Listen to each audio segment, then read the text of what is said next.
ओम शांति। आज की मुरली का सार।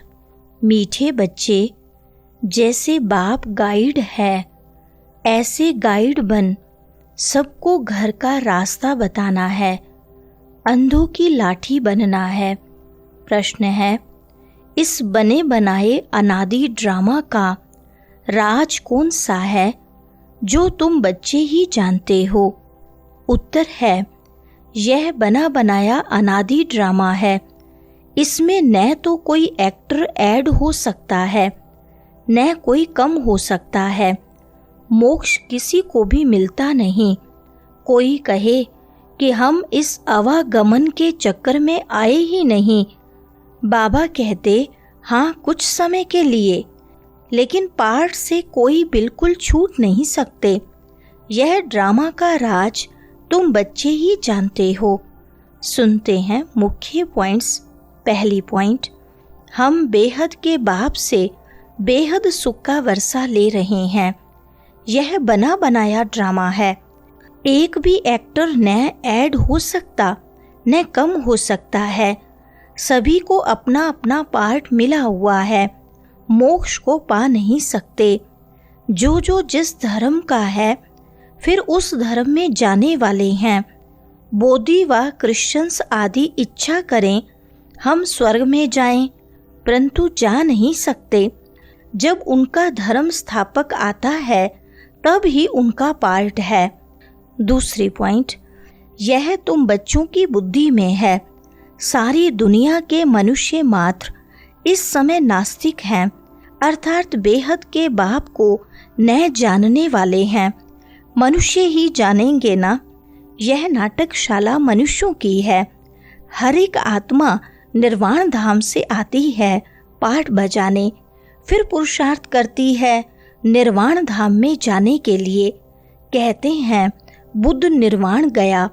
अब बुद्ध का शरीर तो नहीं गया, आत्मा गई, परंतु बाप समझाते हैं जाता कोई भी नहीं है। तीसरी पॉइंट, कोई मनुष्य समझते हैं मोक्ष मिलता है, इसलिए पुरुषार्थ करते रहते हैं। जैसे जैनी लोग पुरुषार्थ करते रहते हैं। उनकी अपनी रस्म रिवाज है, उनका अपना गुरु है जिसको मानते हैं। बाकी मोक्ष किसको भी मिलता नहीं है। तुम तो जानते हो हम पाठधारी हैं। इस ड्रामा में हम कब आए फिर कैसे जाएंगे यह किसको भी पता नहीं है। जानवर तो नहीं जानेंगे ना। मनुष्य ही कहते हैं हम एक्टर्स पाठधारी हैं। यह कर्म क्षेत्र है जहाँ आत्माएं रहती हैं। उनको कर्म क्षेत्र नहीं कहा जाता, वह तो निराकारी दुनिया है। चौथी पॉइंट, निराकारी दुनिया से साकारी दुनिया में आते हैं पाठ बजाने, जो फिर रिपीट होता रहता है। परले कभी होती ही नहीं। शास्त्रों में दिखाते हैं महाभारत लड़ाई में यादव और कौरव मर गए, बाकी 5 पांडव बचे। वह भी पहाड़ों पर गल मरे, बाकी कुछ रहा नहीं। इससे समझते हैं परले हो गई। यह सब बातें बैठ बनाई हैं। फिर दिखाते हैं समुद्र में पीपल के पत्ते पर एक बच्चा अंगूठा चूसता आया। अब इनसे फिर दुनिया कैसे पैदा होगी?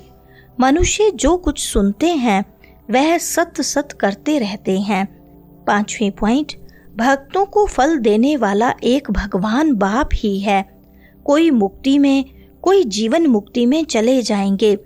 हर एक पाठधारी आत्मा का जब पार्ट आएगा तब फिर आएगी।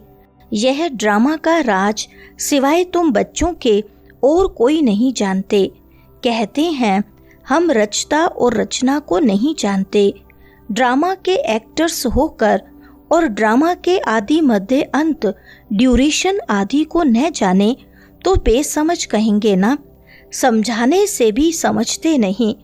84 लाख समझने कारण ड्यूरेशन भी लाखों वर्ष दे देते हैं। छठी पॉइंट, मनुष्य भक्ति मार्ग में जिसकी पूजा करते हैं उनको भी जानते नहीं। जिसकी भक्ति करनी होती है तो उनकी बायोग्राफी को भी जानना चाहिए। तुम बच्चे अभी सबकी बायोग्राफी जानते हो बाप के द्वारा। तुम बाप के बने हो, बाप की बायोग्राफी का पता है। वह बाप है पतित पावन, लिबरेटर, गाइड। तुमको कहते हैं पांडव, तुम सबके गाइड बनते हो, अंधों की लाठी बनते हो, सबको रास्ता बताने के लिए। 7वीं पॉइंट, यह है ज्ञान यज्ञ। भारत में यज्ञ बहुत रचते हैं, इसमें खास आर्य समाजी बहुत यज्ञ करते हैं। अब यह तो है रुद्र ज्ञान यज्ञ, जिसमें सारी पुरानी दुनिया स्वा होनी है। सतयुग में तो फिर सब कुछ नया होगा। यहाँ तो कितना गंद है। धनवान बड़े अच्छे महलों में रहते हैं, गरीब तो बेचारे गंद में झोपड़ियों में पड़े हैं। अब इन झोपड़ियों को डिस्ट्रॉय करते रहते हैं, उनको दूसरी जगह दे, वह जमीन फिर बेचते रहते हैं। नहीं उठते तो जबरदस्ती उठाते हैं। गरीब दुखी बहुत हैं, जो सुखी हैं वह भी स्थायी सुखी नहीं। अगर सुख होता तो क्यों कहते कि यह काग विष्टा समान सुख है। 8वीं पॉइंट, अभी तुम बनते हो दैवी संप्रदाय। गांधी भी कहते थे राम राज्य हो, बुलाते हैं हे पतित पावन आओ, परंतु अपने को पतित समझते थोड़ी हैं। बाप बच्चों को सुझाव करते हैं, तुम घोर अंधियारे से सोजरे में आए हो। मनुष्य तो समझते हैं गंगा स्नान करने से पावन बन जाएंगे। ऐसे ही गंगा में हरिद्वार का सारा किचड़ा पड़ता है, कहाँ फिर वह किचड़ा सारा खेती में ले जाते हैं। सतयुग में ऐसे काम होते नहीं, वहाँ तो अनाज ढेर के ढेर होता है, पैसा थोड़ी खर्च करना पड़ता है। बाबा अनुभवी है ना, पहले कितना अनाज सस्ता था। सतयुग में बहुत थोड़े मनुष्य हैं, हर चीज सस्ती रहती है। 9वीं पॉइंट, यहाँ के इतने महल माड़ियाँ आदि कोई काम में नहीं आएंगे, सब खत्म हो जाएंगे। यहाँ क्या रखा है? अमेरिका के पास कितना सोना है, यहाँ तो थोड़ा बहुत सोना जो माताओं के पास है वह भी लेते रहते हैं, क्योंकि उनको तो कर्जे में सोना देना है।